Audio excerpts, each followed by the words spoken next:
Lionel Messi ditambah Cristiano Ronaldo, baru setara Pele. Kehebatan Pele selama mengolah si kulit bundar tidak bisa dibantah. Bintang sepak bola Brasil, Tostão bahkan menilai Pele adalah gabungan Lionel Messi dan Cristiano Ronaldo di zaman sekarang. Sebagai seorang legenda di lapangan hijau, banyak pesepak bola hebat yang bermunculan di setiap generasinya untuk dibandingkan dengan Pele. Menurut Tostão, hal tersebut nyaris tidak bisa dilakukan. Jika kalian mengambil kualitas Cristiano Ronaldo dan Lionel Messi, lalu kalian menggabungkannya, maka kalian baru bisa mendapat seorang pemain yang bisa dibandingkan dengan Pele, tegasnya. Jude Bellingham diarahkan gabung Liverpool. Menurut Football Insider, ayah Bellingham dilaporkan sudah mengarahkan anaknya untuk bergabung dengan Liverpool. Ia menilai bahwa pindah ke Liverpool adalah opsi terbaik untuk anaknya, karena ia tahu Jurgen Klopp bisa membuat Bellingham bertransformasi menjadi gelandang top di masa depan. Selain itu, Liverpool juga konsisten bersaing untuk memenangkan trofi juara. Jadi ayah Bellingham percaya, Liverpool adalah tim terbaik untuknya. Pujian Mikel Arteta untuk Martin Odegaard.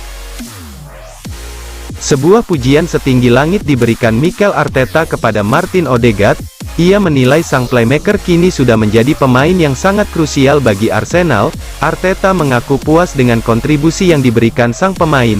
Odegaard melakukan apa yang kami inginkan, buka Arteta kepada laman resmi Arsenal. Menurut Arteta, Odegaard benar-benar tampil dengan ciamik di laga tersebut. Ia menilai, sang gelandang telah menjadi pembeda bagi skuad Arsenal saat ini. Dia bekerja keras untuk bisa menjadi pembeda di momen-momen yang sangat dibutuhkan oleh tim ini, ujar Arteta. Hukum Marcus Rashford, Paul Scholes puji ketegasan Erik ten Hag. Legenda Manchester United, Paul Scholes memberikan pujian kepada Erik ten Hag baru-baru ini. Ia menilai, sang manajer memiliki ketegasan yang layak dikagumi.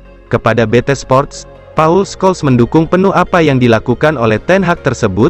Dia menilai, kedisiplinan merupakan salah satu aspek yang penting dalam sebuah klub, jadi dia senang melihat sang manajer menegakkan kedisiplinan di skuad Setan Merah. Anda bisa melihat bahwa Anda tidak bisa main-main jika dilatih oleh ten Hag, ujar Scholes. Antonio Conte belak-belakan Tottenham belum siap juara. Kekalahan dari Tottenham menimbulkan rasa pesimisme di kalangan fans soal peluang juara, sebab Tottenham 5 kali kalah pada 10 laga terakhir di Premier League. Melihat kondisi itu, Conte sama sekali tidak kaget. Saya ingat betul di musim panas, pada awal musim, orang bicara Tottenham sebagai calon juara. Tetapi menurut pengalaman saya, itu adalah hal yang gila. Buka Conte dikutip dari Metro, untuk menjadi pesaing gelar juara, untuk menjadi tim yang siap bertarung untuk memenangkan gelar, Anda butuh fondasi yang solid, dan itu tak terjadi pada Tottenham, lanjut Conte. Virgil van Dijk ancam Arsenal, musim ini bakal sangat gila. Virgil van Dijk memberikan ancaman kepada Arsenal yang kini berada di puncak klasemen. Kini, Liverpool tertinggal 15 poin. Akan tetapi, Virgil van Dijk secara terbuka memberi peringatan kepada Arsenal, bahwa juara bukanlah milik mereka. Kami beberapa poin di belakang Arsenal, tetapi, musim ini bisa menjadi musim yang sangat gila dan sangat aneh, kata Virgil van Dijk. Tapi kami harus realistis dan kami tidak memikirkan gelar saat ini, kami harus fokus pada laga di depan, menang, dan kemudian kita akan lihat, tegasnya. Azpilicueta kecewa, lihat Chelsea meleset jauh dari target awalnya. Chelsea musim ini sudah bermain sebanyak 16 kali di pentas Premier League.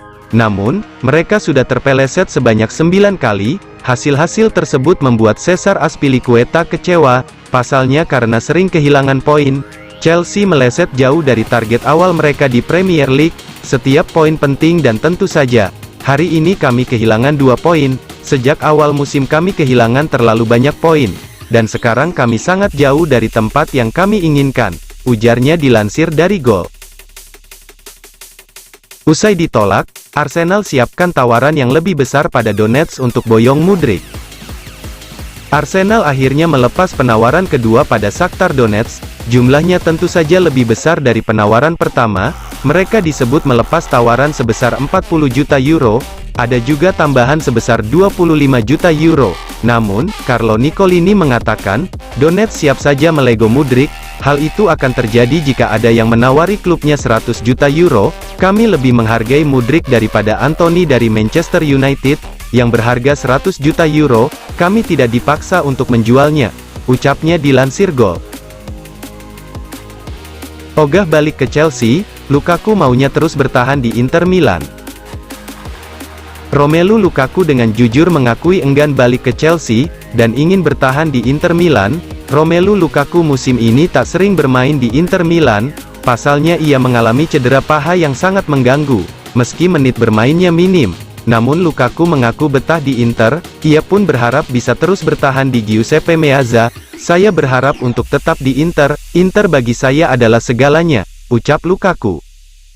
Kalahkan MU, Chelsea sebentar lagi resmikan transfer Benoit Badiashile dari Monaco. Chelsea dikabarkan sukses mengalahkan Manchester United dalam mencapai kesepakatan dengan AS Monaco, untuk memboyong Benoit Badiashile. Kabar kesepakatan Chelsea dengan AS Monaco untuk transfer Benoit Badiashile ini juga dilaporkan oleh Fabrizio Romano. Ia mengatakan, harga sang bek mencapai 39 juta euro, akan tetapi, ada add-on tambahan juga. Sayangnya ia tak menyebut berapa nominalnya. Romano menyebut Badiashile akan teken kontrak berdurasi 6 tahun, sang pemain juga akan segera menjalani tes medis. Chelsea biarkan Arsenal dan Manchester United bergerak duluan, untuk dekati Joao Felix. Chelsea memang ingin mendatangkan penyerang baru di Januari tahun 2023. Meski begitu, transfer Joao Felix bukan prioritas. Laporan dari Fabrizio Romano menyebutkan, bahwa Chelsea belum akan bergerak. The Blues membiarkan dua rivalnya itu bergerak lebih dulu. Sementara itu, Romano menyampaikan perwakilan Arsenal dan Man United akan bertemu dengan Jorge Mendes selaku agen dari Felix pada minggu ini. Kedua klub diketahui tidak ingin memboyong Felix secara permanen, sebab harga yang diinginkan Atletico ada di atas 80 juta euro. Kabar bagus buat Barcelona, Mbappe minta PSG angkut Dembele. Kabar ini diklaim oleh Vicajes. Laporan itu menyebut ketertarikan PSG tak lepas dari permintaan Kylian Mbappe. Hal tersebut tak mengejutkan, karena keduanya sama-sama bermain di timnas Prancis. Pemain berusia 23 tahun itu merasa bahwa sang kompatriot akan bisa jadi perekrutan yang bagus bagi PSG. Namun, laporan itu menambahkan bahwa mungkin ada sedikit hambatan bagi Barca untuk menjual Dembele. Pasalnya, Xavi disebut ingin terus melihat wingernya itu bermain di Camp Nou. Harry Maguire disarankan cabut dari Manchester United. Harry Maguire kembali menjadi penghangat bangku cadangan saat Manchester United menghadapi Wolverhampton. Erik ten Hag lebih menyukai Luke Shaw menjadi bek tengah bersama dengan Rafael Varane, kendati sering menjadi cadangan. Mantan striker Chelsea, Tony Cascarino berpikir bahwa Maguire harus mencari klub lain untuk berlabuh. Jika Anda adalah Maguire, duduk di sana sebagai bek tengah dan dia punya Luke Shaw di depannya, dia akan berpikir, saya harus meninggalkan Old Trafford, kata Cascarino. Soal Cody Gakpo, Liverpool dituding cuma mau jegal MU. Perekrutan ini relatif mengejutkan, karena Gakpo sebelumnya dikabarkan lebih dekat ke MU. Sementara Liverpool lebih banyak dirumorkan mengincar gelandang tengah, untuk menghadirkan penyegaran. Lalu mantan pemain Arsenal, Paul Merson, curiga bahwa Liverpool cuma mau mencegah MU mendapatkan Gakpo. Liverpool merekrut Cody Gakpo, padahal seharusnya mereka mendatangkan gelandang. Memangnya dia bakal main? Kalau semua pemain fit, saya rasa dia akan jadi pilihan kelima di area depan, ujarnya dikutip Daily Star. Hasil Manchester United vs Bournemouth, skor 3-0. Manchester United sukses mengandaskan Bournemouth dengan skor 3-0 dalam partai Premier League. Manchester United mendominasi penuh penguasaan bola di 15 menit pertama pertandingan. Akhirnya, 3 gol kemenangan Manchester United atas Bournemouth masing-masing diciptakan oleh Casemiro di babak pertama, serta Luke Shaw dan Marcus Rashford di babak kedua. Berkat hasil ini, Manchester United semakin kokoh di posisi keempat klasemen dengan poin 35. Sementara itu, Bournemouth semakin terpuruk di peringkat 15 dengan poin 16.